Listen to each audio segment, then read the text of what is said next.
Boa noite a todos presentes, amigos internautas, sejam todos muito bem-vindos ao Centro Espírita Jesus de Nazaré.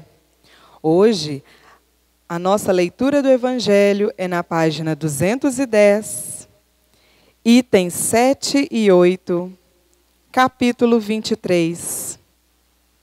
Questão: deixai os mortos o cuidado de enterrarem os seus mortos.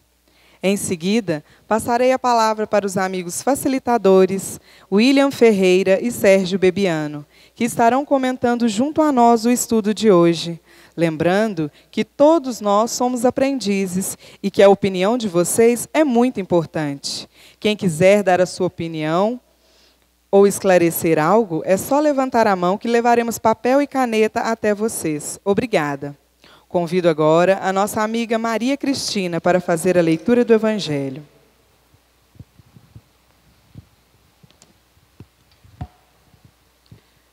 Deixai aos mortos o cuidado de enterrar seus mortos. Ele disse a um outro: segue-me. E ele lhes respondeu: Senhor, permite-me ir antes enterrar meu pai. Jesus lhes respondeu: deixai aos mortos o cuidado de enterrar seus mortos, mas por vós ide anunciar o reino de Deus. São Lucas. Que podem significar estas palavras? Deixai aos mortos o cuidado de enterrar seus mortos? As considerações precedentes mostram, primeiro, que na circunstância em que foram pronunciadas, não poderiam exprimir uma censura contra aquele que consideram dever de piedade filial e enterrar seu pai.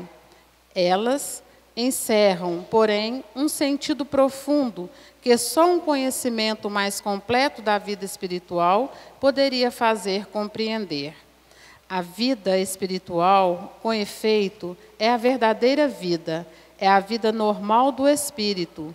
Sua existência terrestre não é senão transitória e passageira. É uma espécie de morte comparada ao esplendor e à atividade da vida espiritual.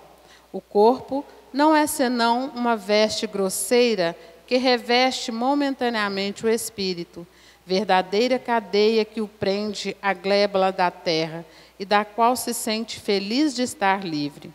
O respeito que se tem pelos mortos não se prende à matéria, mas pela lembrança ao espírito ausente. É análoga àquele que se tem pelos objetos que lhes pertenceram, que tocou e que aqueles que o amam guardam como relíquias. É o que esse homem não poderia compreender por si mesmo. Jesus lhe ensina, dizendo: não vos inquieteis com o corpo, mas pensai antes no espírito e de ensinar o reino de Deus, e de dizer aos homens que sua pátria não está na terra, mas no céu, porque lá somente está a verdadeira vida. Muito bem, meus queridos e queridas, uma boa noite a todos e a todas. Maravilha, é um prazer receber cada um de vocês aqui nessa casa de paz, de luz, de amor e caridade. Que sejam todos muito bem-vindos. Aqueles que estão vindo à casa pela primeira vez também sejam muito bem-vindos a esta casa. Também quero cumprimentar os nossos amigos internautas, que agora também estão nos assistindo, já que os nossos estudos e palestras são todos gravados e disponibilizados no nosso site. E aí, irmãos nossos brasileiros que estão aí em longínquas localidades, até fora do país, também agora estão podendo estudar junto conosco aí essa doutrina maravilhosa e consoladora. Bom, meus queridos, nós estudamos aqui o Evangelho segundo o Espiritismo e vou passar para o William, da qual aproveito para agradecer a presença, de estar sempre conosco aqui nos auxiliando. Ele vai fazer uma explanação breve do relato. Estamos abertos aqui a responder as perguntas de todos vocês. Nossos amigos voluntários estão nas laterais, podem fazer os seus questionamentos. Nós já temos algumas aqui e tentaremos responder a todas elas. Desejo a todos um excelente estudo então, meus queridos. Fique à vontade, William. Muito obrigado mais uma vez pela presença. Boa noite a todos. Muita satisfação estar aqui estudando junto, porque junto a gente aprende melhor, né? Por isso que a gente fala das perguntas. Quem tiver uma pergunta, às vezes até nos ajuda a esclarecer para nós próprios e para outras pessoas, né?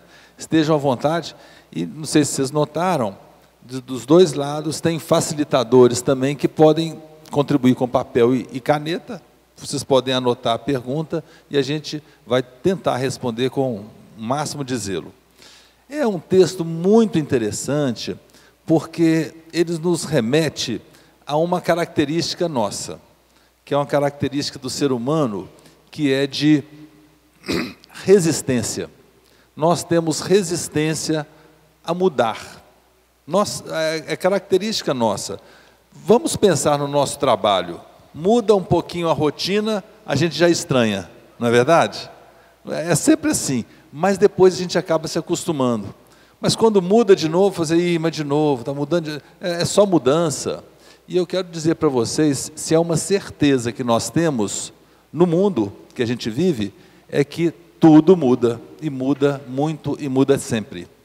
É o seguinte, quando das chamadas de Jesus para treinar pessoas, né, falando sobre o Evangelho, falando sobre anjos, falando sobre vida espiritual, falando sobre céu, né? Muita gente arrumava desculpa, porque num primeiro momento resistia, né? No primeiro momento era contra a mudança, eu não estou acostumado a fazer isso, eu não tenho certeza se eu quero ir, eu acho bonito, eu acho legal, mas eu não tenho certeza, será que eu vou me sentir bem? Então as pessoas sempre arrumavam alguma desculpa, como nós arrumamos, né? Como somos convidados por uma tarefa nova, no primeiro momento a gente até aceita com entusiasmo, mas depois a gente pensa assim, como é que vai ser? Não é verdade? E aí, dessa forma foi. E a Sagrada Escritura mencionou um fato muito pessoal, ou seja, enterrar o pai, uma pessoa assim, muito ligada à evolução física, material, terrena da própria pessoa. Porque o pai, naquela época, era muito mais do que talvez o pai seja hoje. O pai dava todos os caminhos para o filho. As sociedades eram seguidas assim, se o pai era carpinteiro, o filho também era, porque ele aprendia com o pai. Se o pai era, por exemplo, padeiro, ele também era. Eventualmente, se o pai tinha uma profissão, às vezes negativa, muitas vezes o filho também era. No planeta era assim, porque não tinha escola, não tinha treinamento. Então, era muito representativa a figura paterna, né? Hoje ainda é, mas hoje até a figura materna que acaba se sobressaindo um pouco mais, não é verdade? Então, a Sagrada Escritura utilizou o emblema da época, assim, olha, eu preciso enterrar meu pai. Eu vou, mas isso para mim, enterrar meu pai é prioridade. E Jesus, ele nunca perdia a oportunidade de fazer o ensinamento, mesmo nas negativas, né? Do Evangelho de Lucas, essa passagem.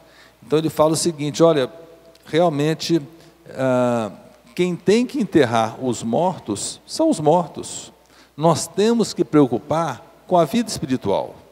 Temos que preocupar com um mundo muito mais importante, que é um mundo que envolve muitas pessoas, muitas comunidades. Isso muitas vezes é confundido em até algumas religiões, será se são religiões, às vezes seitas, que a gente já viu falar até de suicídio coletivo, já viram falar? Né? Que as pessoas falam, não, o mundo espiritual que é uma coisa muito boa, então as pessoas acabam se auto-sacrificando, suicídio, né? Não é o caso. E quando Jesus falava assim, ó, a busca é de servir o próximo, era um aprendizado novo, porque isso não existia na época. Muitas vezes nós raciocinamos, quando lemos a Bíblia, o Evangelho de Jesus, como tendo as mesmas informações que hoje nós temos. Na época não se tinha informação nenhuma. Então, nessa perspectiva, o convite de Jesus era deixar os mortos assistirem, enterrarem seus mortos, porque quem estava precisando, os espíritos encarnados, acabavam sendo prioridade. Então, o convite dele não era para abandonar a família, de jeito nenhum. O convite dele não era para negativar um costume da época, de jeito nenhum. Mas o convite dele foi assim, ó, faça diferente. Tem outras pessoas para fazer isso. Você não é filho único. Existem várias pessoas que podem fazer isso. Agora, divulgar o Evangelho de Deus, né, o Evangelho de Jesus, inspirado por Deus, divulgar as novas formas de amor, as novas formas de contemplar o mundo e melhorá-lo, isso não é qualquer pessoa que pode fazer. Isso é uma coisa nova, isso é uma novidade, isso é algo extremamente importante. Então, segue-me e deixa os mortos enterrarem seus mortos. Nessa perspectiva, Jesus dava uma condição de escolha para a pessoa, não deu uma ordem, mas deu uma condição de escolha. E a gente sempre tem escolha, é impressionante, né? A gente tem vários tipos de escolha, todos os dias, no nosso trabalho, na nossa vida religiosa, na nossa vida em família, e a gente acaba cultuando e às vezes se declinando demais para a morte. A gente fala assim, uma certeza que nós temos é que vamos falecer, que vamos morrer, que vamos desencarnar, mas quando acontece com alguma pessoa próxima, ou mesmo que não seja próxima, a gente entra numa consternação, a gente entra numa tristeza, como se aquilo fosse um castigo. Então a gente entende que nós precisamos, e às vezes quando a gente fala isso, algumas pessoas ficam chocadas. Precisamos, pessoal, nos preparar para morrer. Todos nós sabemos se vai ser daqui a 5 minutos, com qualquer um de nós? Nós não sabemos, então a gente tem que começar a se preparar, porque a passagem da vida carnal para a vida espiritual é uma passagem que precisa de muita consideração da nossa parte. Nós não podemos ir com raiva, né? E quando a gente fala assim, preparar para morrer, com quantas pessoas que eu tive alguma diferença de relacionamento, que eu já me reconciliei? Será que eu posso fazer isso ainda? Tem que esperar a pessoa. Tudo bem, mas você pode dar um primeiro passo. Se a outra pessoa não quiser, tudo bem. Mas de tempos em tempos você vai tentando, né? Mas reconciliar com as pessoas é o primeiro passo. Outro passo importante, ter a consciência que você não faz mal a ninguém. Porque essas coisas, esses sentimentos, essas certezas internas, essas nós levamos para o mundo espiritual. Quando a gente pensa assim, ó, se viver é só acumular patrimônio, tem alguma incongruência aí, tem alguma diferença aí, porque a gente não leva patrimônio nenhum para o mundo espiritual. Então, espera aí, viver é só isso? Ou é muito mais que isso, né? Não significa também que a gente deva desprezar as coisas materiais.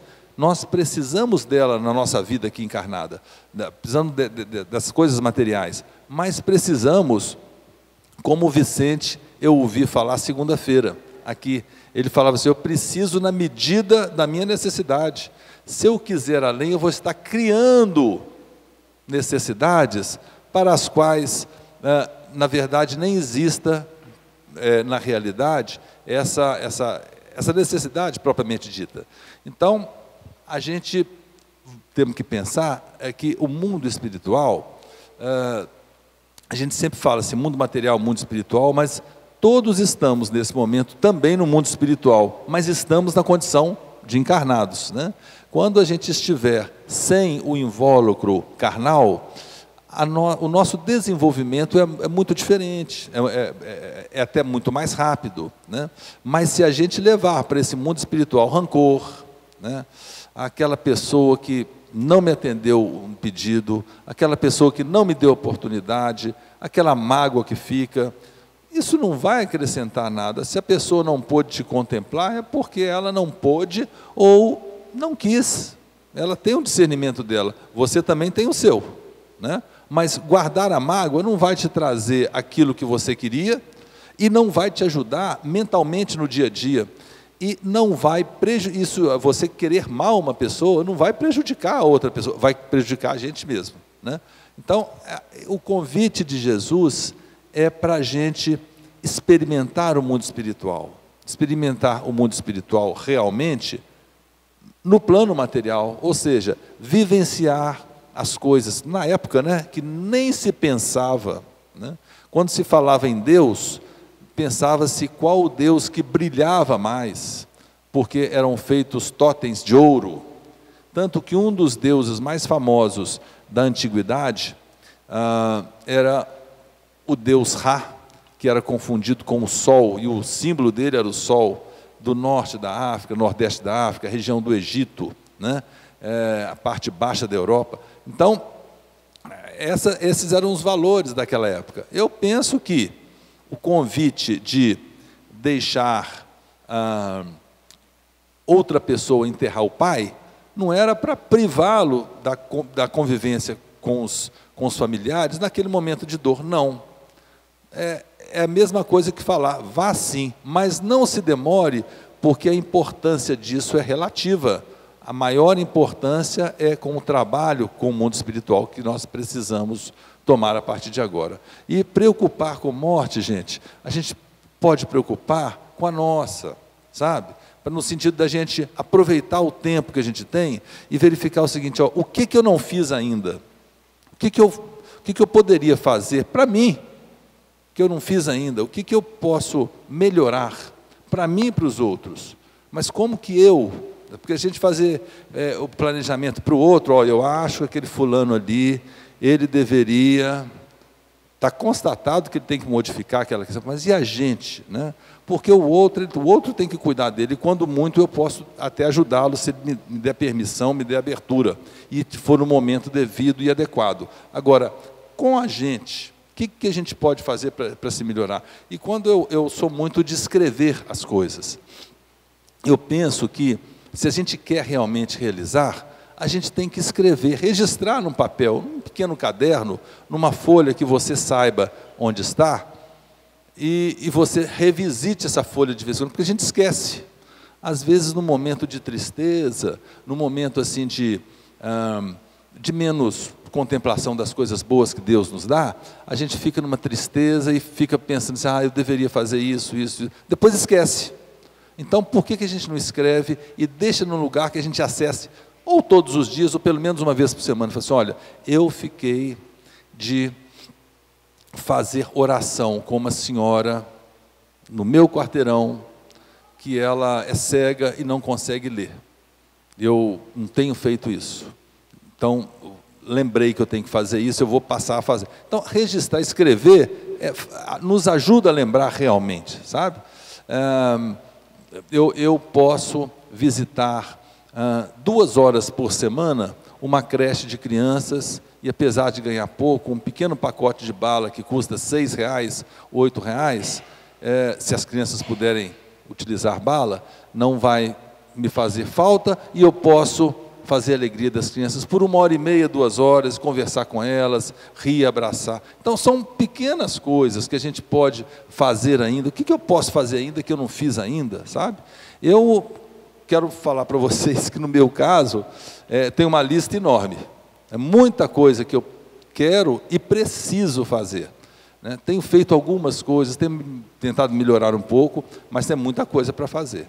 Então, quando a gente quer se preparar para o desencarne, nós temos que fazer isso antes, porque na hora, com tantos testemunhos que nós tivemos de pessoas que desencarnaram, a hora do desencarne vem um monte de coisas à tona. Eu podia ter aproveitado aquele tempo, eu podia ter aproveitado aquela oportunidade, isso estava às minhas mãos, eu não fiz isso direito, e foi propositalmente, eu podia, sabe? Aí é tarde. Não que seja tarde, você vai ser castigado, não. Mas nós vamos queimar outro tempo, vamos precisar de outro prazo, de uma ou mais encarnações para a gente resgatar isso. E olha que resgatar não é fácil, porque nós esquecemos o que se passou conosco nas anteriores. Então é difícil a gente, num recomeço, ter que começarmos do zero, identificarmos por intuição o que a gente pode fazer, o que a gente deve fazer né? O que a gente deve relevar do outro que não é fácil? Muitas vezes a gente pensa o seguinte: eu estou tentando me melhorar, eu estou fazendo o possível até para ajudar outras pessoas, às vezes estou me sacrificando, mas a pessoa ali está me tentando, está me deixando chateado. Então, às vezes, o que você precisa fazer é menos ajudar e mais ter paciência com aquele que está te atentando. Às vezes é nessa ação que você precisa crescer, né? Tem mais algumas coisas para a gente falar sobre esse tema. Vou passar para o Sérgio para ele acrescentar, depois a gente volta com as perguntas e mais informações. É uma satisfação estar sempre com vocês aqui. Boa noite. Muito bom. Olha só, meus queridos, esse pequeno tópico do Evangelho, aqui no capítulo 23, e que às vezes as palavras de Jesus soam de uma forma estranha para nós, mas como o Kardec nos coloca, Jesus aproveitava os momentos para dar os ensinamentos dele. E olha só, tem algumas perguntas que já estavam aqui, e a pessoa fala assim: se a vida espiritual é mais importante, por que passamos tanto tempo sofrendo aqui na Terra? E outra coisa, então não devemos nos preocupar com os mortos, nem com o velório? É interessante essa pergunta que nos chega aqui, porque ontem mesmo nós falávamos aqui sobre velório. Olha só, é uma coincidência, né? Ou não, não sei. Mas nós devemos entender, meus queridos, e a doutrina espírita nos ensina isso de uma forma muito coerente, muito sensata, muito lógica e também científica, o porquê de nós estarmos aqui passando por situações difíceis aqui. Nada nesta vida é por acaso, absolutamente nada. Tudo tem uma razão, tudo tem um porquê. Não cai uma folha de uma árvore sem a permissão de Deus. Tudo tem uma razão de ser. E nós temos que entender isso. E muitas vezes, não raro, muito pelo contrário, nós nos resignamos com aquelas provas e expiações da qual nós estamos passando ali naquele momento, na nossa vida. E aí então, nós blasfemamos contra Deus, muitas vezes. Nós achamos que Deus é injusto para conosco, porque às vezes estamos passando por situações muito difíceis. Achamos que Jesus nos abandonou, que o nosso Espírito Protetor, que é o nosso anjo da guarda, tirou férias da gente. E quanto mais eu rezo, pior fica. E a gente vai chorando as mágoas, vai reclamando, vai murmurando, vai reclamando da vida, vai lamentando, não é? Mas não é assim, meus queridos. Porque Deus jamais, em tempo algum, desampara seus filhos. Jesus jamais abandona seus irmãozinhos menores. E os nossos amigos espirituais, em especial o nosso Espírito Protetor, ele está sempre aqui atento às nossas necessidades. Mas tudo tem uma razão e nós temos que entender o porquê de estarmos passando por aquela situação. Muitas vezes, a doença, por exemplo, da qual às vezes estamos passando naquele momento, ali, é a nossa própria cura. Os amigos espirituais nos ensinam isso. E é necessário estarmos passando por aquilo. A gente quer só curar o corpo físico, mas esquece que, na verdade, estamos aqui enquanto espíritos que somos, habitando um corpo físico. E precisamos de curar, sim, a nossa alma. Essa é a verdade, o nosso perispírito também. William falou uma coisa muito interessante aqui, dos preparar para a morte. E eu falo ainda mais do que isso, aceitar a morte. Olha só, não é só nos preparar para morrer, é também aceitar aquele momento para nós, quando chegar a nossa hora, e daqueles entes queridos, dos nossos parentes e amigos. E eu estava hoje, durante o dia, no meu trabalho, conversando com um amigo, que trabalha comigo, sobre isso. E o pai dele está muito doente, o pai dele está com câncer, está passando uma situação realmente muito difícil. E aqui as pessoas sabem que essa doença é uma doença terrível, terrível, né? E a pessoa vai definhando, vai na situação muito complicada. E muitas vezes, quando acontece essa situação, nós não aceitamos aquela situação. Às vezes o médico fala assim: olha, é irreversível, não tem recurso nenhum. Pode ser, a qualquer momento, ele vai falecer, não tem jeito. Às vezes até o próprio médico sugere, em alguns casos, leva para casa, deixa morrer em casa, porque vai acontecer, talvez hoje, talvez amanhã, talvez daqui a um mês, eu não sei, não tem mais recurso. E às vezes, né, não raro, as pessoas não aceitam ali aquela situação. E não, nós vamos tentar outros médicos, nós vamos tentar outros hospitais, nós vamos fazer de tudo aqui. E a pessoa, o paciente, sofrendo terrivelmente, sofrendo dores atrozes ali, não se alimentando, definhando, murchando. Ele vai definhando, e ali aquelas pessoas à sua volta, vendo aquele sofrimento ali terrível, ali, mas não entrega, né? E fica ali pedindo, e rezando, energizando, e pedindo para tudo quanto é santo, pedindo para tudo quanto é espírito, e aplicando passe, faz isso e faz aquilo, e não deixa aquela pessoa partir. Isso, meus queridos, se chama, é uma palavrinha só, chama-se egoísmo. Isso é egoísmo. É nós querermos que a pessoa ali esteja do nosso lado, mesmo que ela esteja sofrendo. Não, ela está sofrendo, mas ela está viva do meu lado, e você não deixa aquela pessoa partir, mesmo que já esteja num estado que não tem mais condições. Já foi ali decretado só, não tem o que fazer.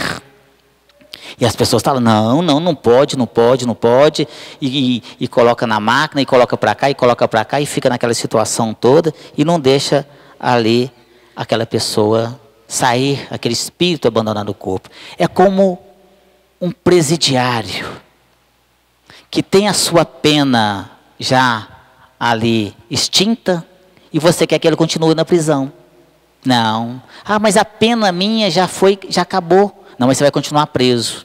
Assim é aquele espírito que está querendo se libertar da prisão, que é o corpo dele, para poder realmente ali terminar aquele sofrimento dele, mas você está segurando ele lá.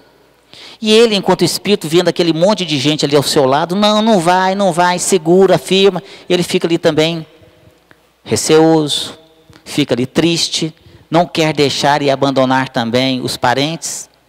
Muitas vezes, às vezes não tem noção do que acontece no plano espiritual, às vezes não tem conhecimento da doutrina espírita, o que dificulta um pouco mais esse entendimento e essa aceitação, e fica ali segurando também.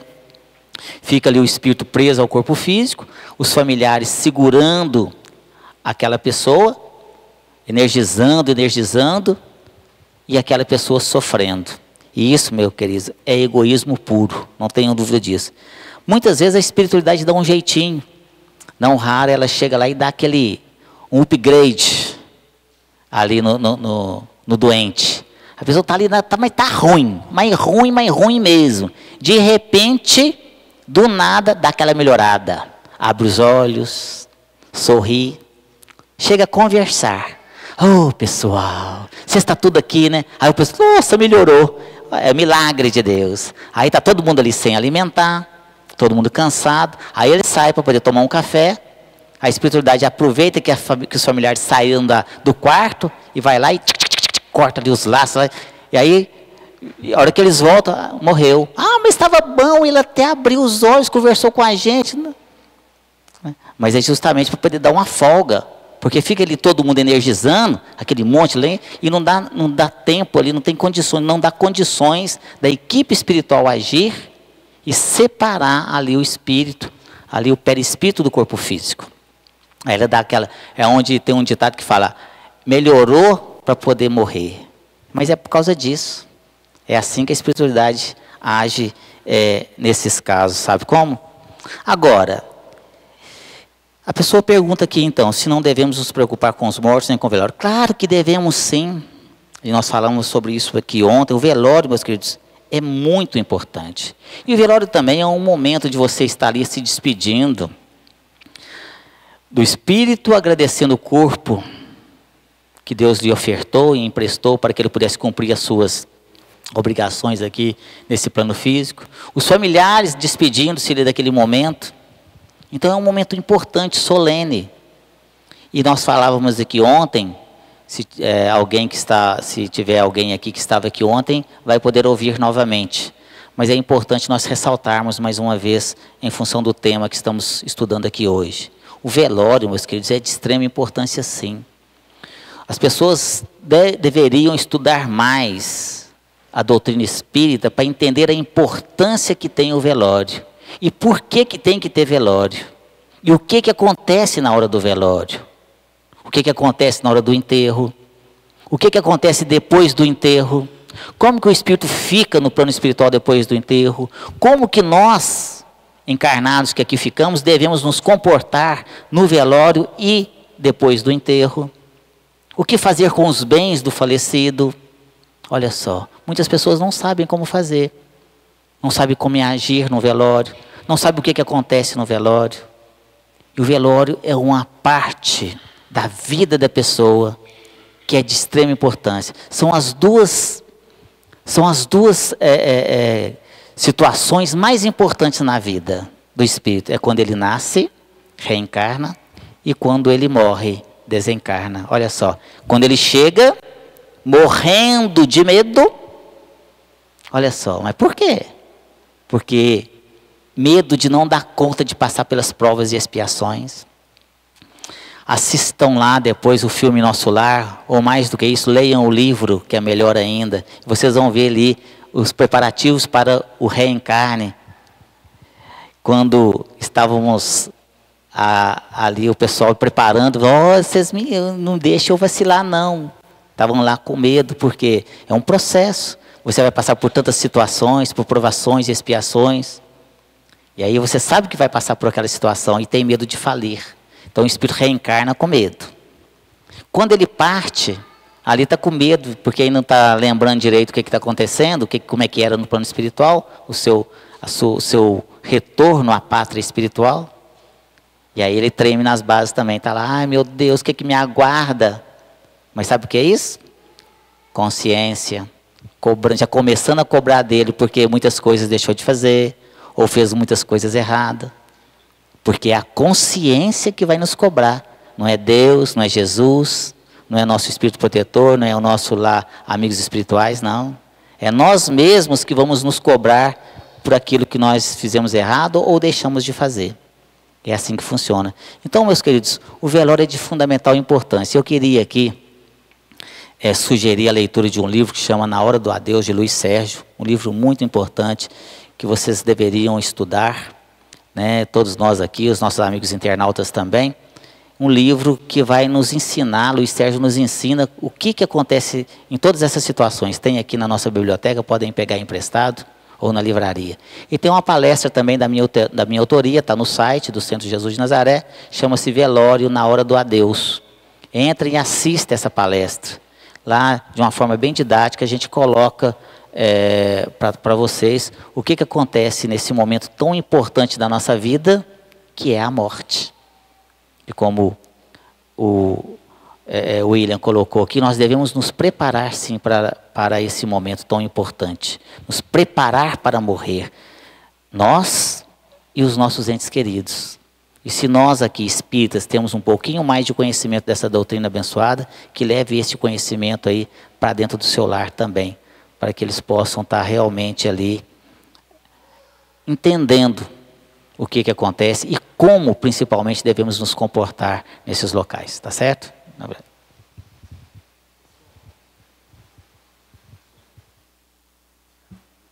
Estava no mute. Alô, ó. Pessoal, vocês imaginem uma pessoa querida da família de vocês que venha a desencarnar. A mãe de algum de vocês, um filho de algum de vocês. Passa pela cabeça de vocês fazer um almoço com música e com alegria? A gente pensa isso? Mas os japoneses fazem isso. Fazem isso há décadas. Eles descobriram um pouco da cultura espiritualista, e muito ligado também ao budismo, que essa passagem, como o Sérgio falou, é tão importante que ela precisa ser comemorada. E quanto mais abastança, abundância, felicidade o ente querido presenciar nas pessoas que ficam, melhor ele vai estar passando para o mundo espiritual, mais tranquilo ainda. Então, a gente tem que repensar essas coisas mesmo. A gente não é difícil de mudar, né? Mas a gente tem que tentar. Se for coisa boa, a gente tem que tentar. Eu queria dizer para vocês que, possivelmente, o rapaz que escutou que Jesus falou assim, olha, deixe os mortos enterrar seus mortos e me siga. Talvez ele não tenha entendido muito bem na época, mas na época quase não se entendia nada. Por exemplo, se a gente pegar Mateus, capítulo 1, no item 23, versículo 23, conta-se que Jesus tinha uma pessoa que estava possada de um mau espírito. Você vê, na Bíblia está falando isso. Estava possada de um espírito mau e estava esbravejando, inclusive com Jesus. Falou assim: olha, você é filho de Deus, não é? Pois eu não quero você, eu quero você longe de mim. E a pessoa blasfemava contra tudo e contra todos. Jesus tranquilamente falou assim: olha, cale a sua boca e saia desse corpo. Não precisou muito de um trabalho de orientação, doutrinação, nada disso. Foi rápido e objetivo. O Espírito proporcionou um tremor no corpo da pessoa e depois saiu um pouco blasfemando, mas saiu, né? Então, isso na época, para as pessoas entenderem, casa espírita na época, se a pessoa se existisse, não existia na igreja, então era muita coisa na época não se entendia. Então, muitas coisas que a gente vê hoje são... na época era como se fosse milagre, funcionaria como milagre, né? E hoje a gente vê que temos explicação, principalmente pela doutrina espírita. Tem uma outra pergunta aqui que fizeram, Sérgio. Qual a vida é a vida real? A de encarnados ou desencarnados? Que a desencarnados é a vida espiritual. Qual delas é a vida real? O que vocês acham? A vida, na verdade, segundo, inclusive, explicação da doutrina espírita, é uma só. É uma só. Nós somos espíritos encarnados. Depois, nós vamos continuar após o desencarne, nós vamos continuar a mesma vida desencarnados. A nossa existência ou a nossa vida é uma só. Só que a gente põe um break, uma parada, um stop em cada encarnação, na morte ou no nascimento, que são duas partes importantíssimas dessa existência nossa, porque a gente não lembra, aqui no mundo carnal, a gente não lembra como é que foram as outras vidas, as nossas outras passagens. Mas no mundo espiritual, com a nossa evolução, nós vamos ter acesso e vamos lembrar, né, com o passar do tempo. Até porque se viessem todas as lembranças de todos os ultrajes que passamos, que proporcionamos às outras pessoas, talvez ficássemos perturbados no mundo espiritual. Então isso vem de acordo com a nossa evolução, que é um pouco mais rápida aqui no mundo terreno, né? Então, temos que pensar nessas questões, né? Coisas que a gente compreende hoje, mas na época era muito difícil de ser compreendida. E a vida real é a mesma vida espiritual e mundo terreno é a mesma vida. Há pouco tempo, num dos acolhimentos que a gente faz aqui na casa, a pessoa estava me perguntando quantas vezes a gente reencarna. A gente não sabe. Muitas pessoas vão reencarnar 10, 20, talvez 30 vezes. A espiritualidade já nos respondeu que isso depende de cada pessoa, né? De cada necessidade da pessoa. Mas o importante é a gente ter noção que a nossa vida é a mesma e que nós podemos melhorá-la na medida que a gente praticar o bem, praticar a caridade, se colocar no lugar do outro, tratar os outros como a gente gostaria de ser tratado, que é Mateus 7,12, né? E a gente pensa o seguinte, quando a gente desencarna, será que a gente pode voltar, assim, mesmo desencarnado, para dar uma orientação? Isso dependendo do caso, dependendo do nível de evolução da pessoa, dependendo da orientação da espiritualidade, dependendo de um monte de coisas, possivelmente é possível, mas não quer dizer que a gente desencarnou, virou anjo. A pessoa fazia estripulia de todos os tipos, desencarnou agora, virou anjo, vai passear por aqui, vai nos dar orientação. Não é bem assim, não. Tem escolas também no mundo espiritual, e aí sim a gente vai conseguir, né, Sérgio, reaproveitar o tempo de forma mais objetiva. Verdade. E olha só a pergunta interessante aqui, meus queridos. Os nossos parentes se lembram de nós no plano espiritual?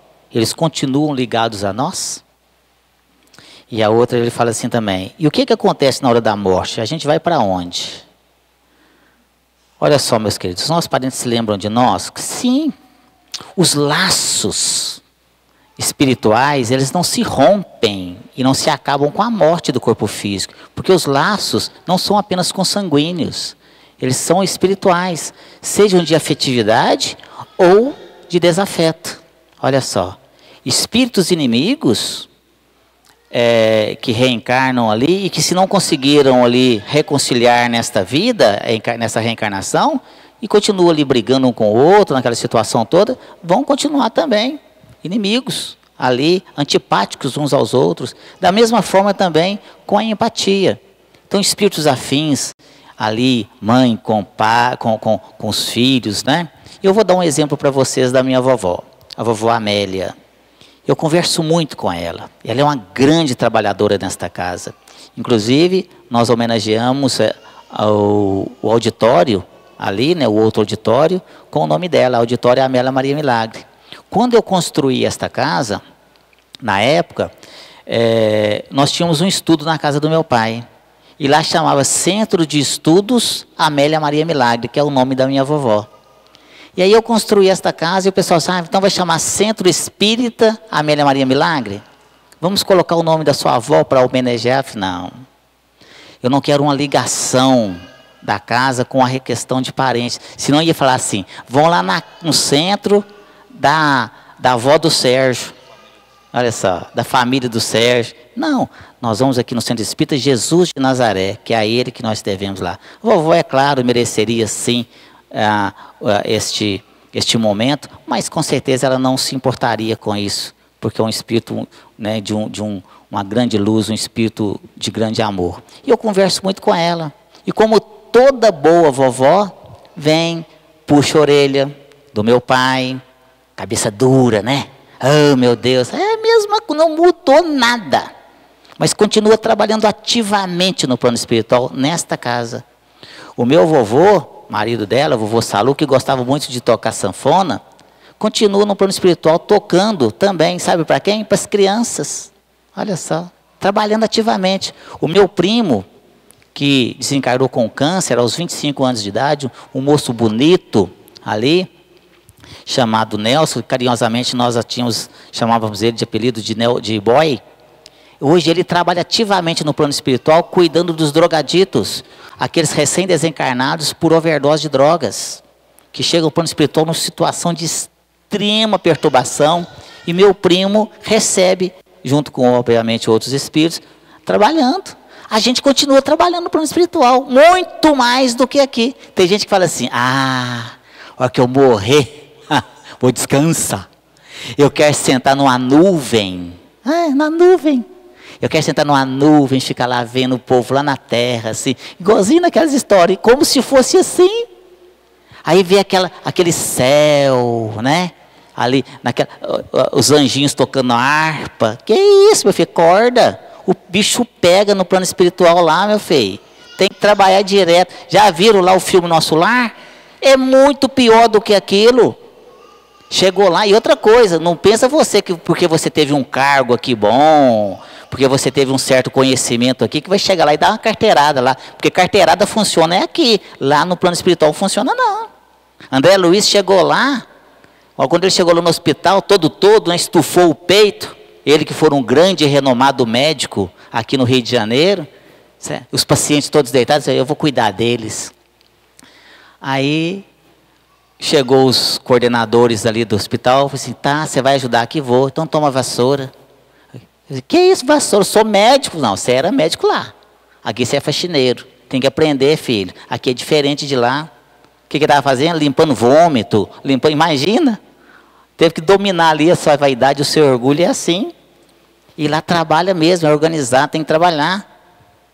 Então, continua a mesma coisa no plano espiritual. E os vínculos e os laços de afetividade, de amorosidade dos nossos amigos e parentes, continuam. Tem amigos nossos que trabalharam nesta casa, que desencarnaram, que hoje trabalham aqui.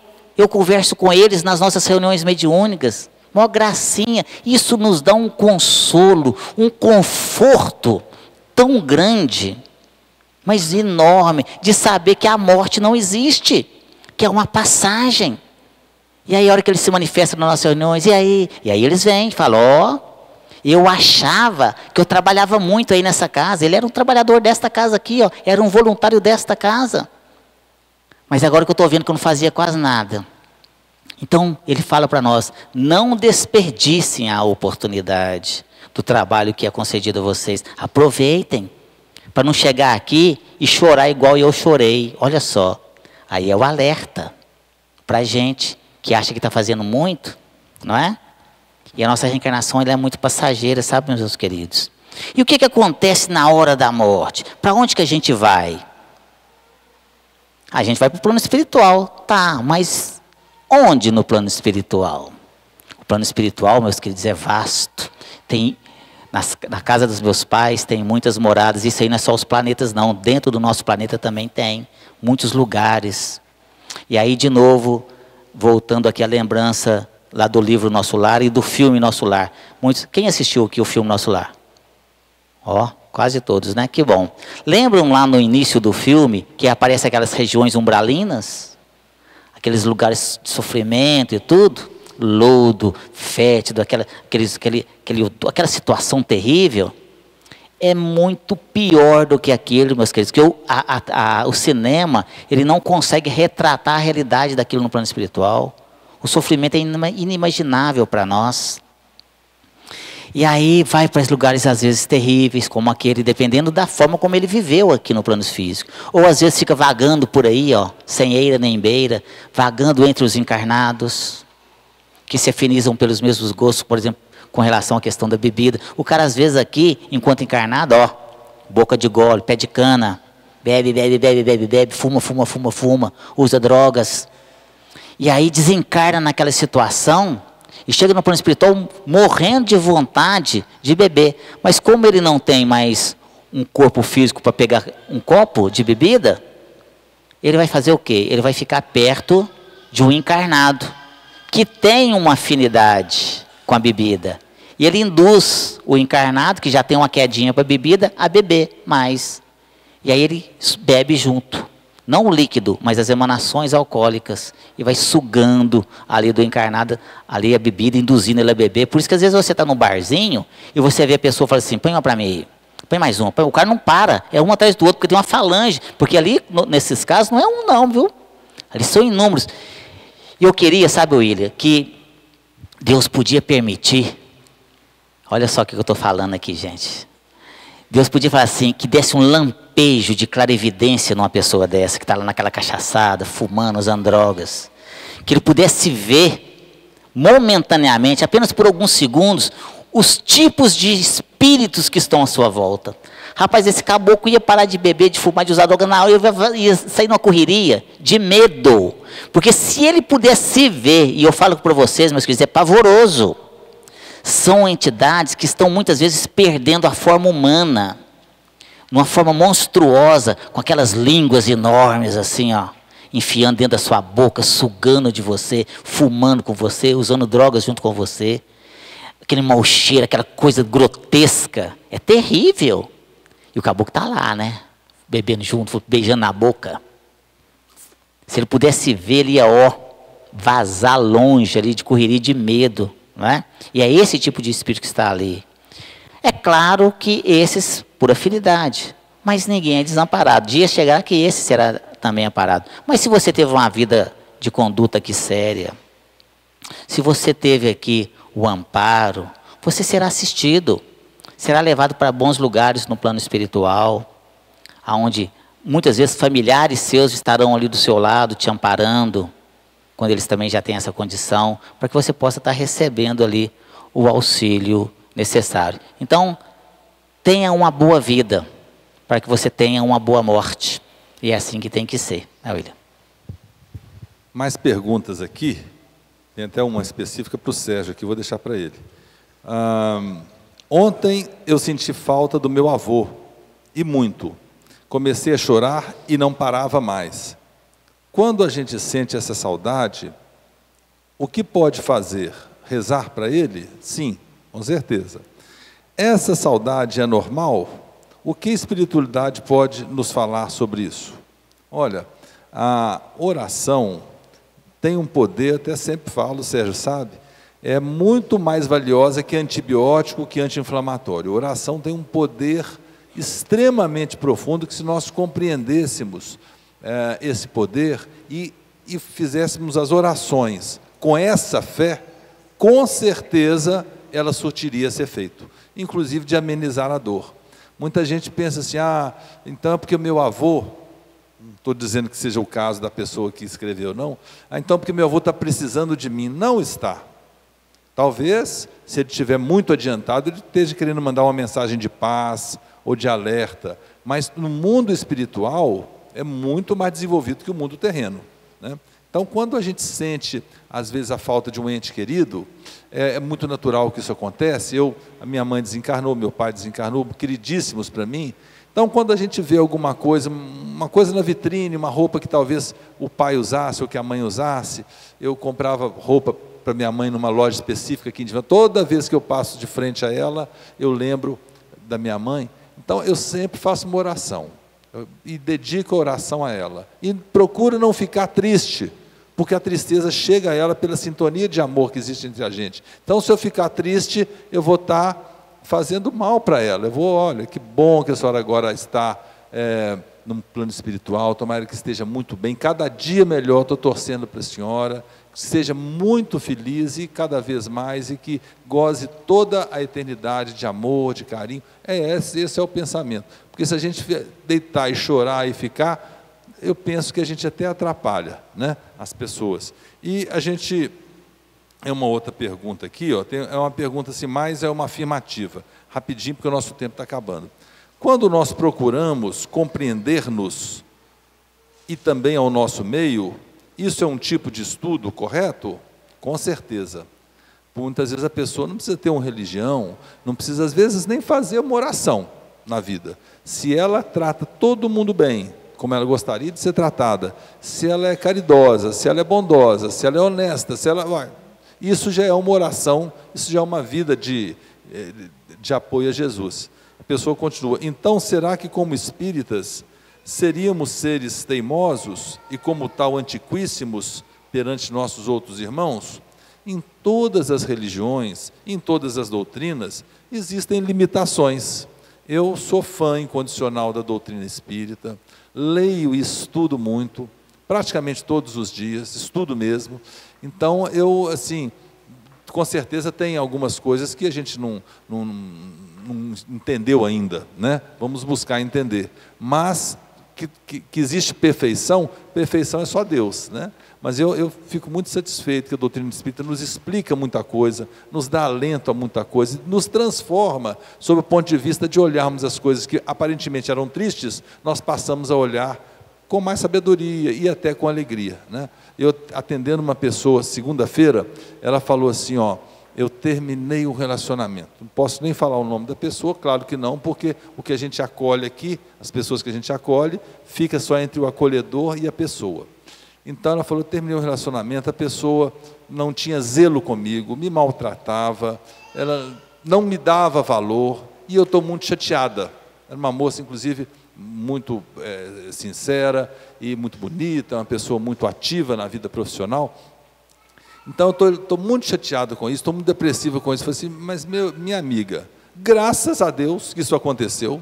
Se a pessoa não te valorizava, se a pessoa te xingava, né, talvez até batia, né, e não te dava valor, que bom que essa pessoa vai se afastar. Você vai ter oportunidade de encontrar outras pessoas que te valorizam e que te dão o valor que você merece. Tem muita coisa para a gente comentar ainda, mas tem uma pergunta específica para o Sérgio, vou passar para ele. Muito bem. A pessoa fala assim, senhor Sérgio, boa noite. Boa noite. E sobre as colônias espirituais, qual a sua função? Encaminharemos para lá quando desencarnados? Há alguma colônia próxima à nossa região? Bom, vamos responder de trás para frente aqui. Sim, temos muitas colônias, muitas cidades espirituais. Olha a quantidade de gente que tem no mundo.